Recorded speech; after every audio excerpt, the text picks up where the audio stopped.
In 2018, a quiet revolution began in the world of finance. The Lightning Network, a second-layer solution for Bitcoin, promised instant payments.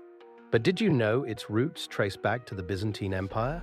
In 1025, Emperor Basil II faced a dilemma: how to send gold across vast distances quickly.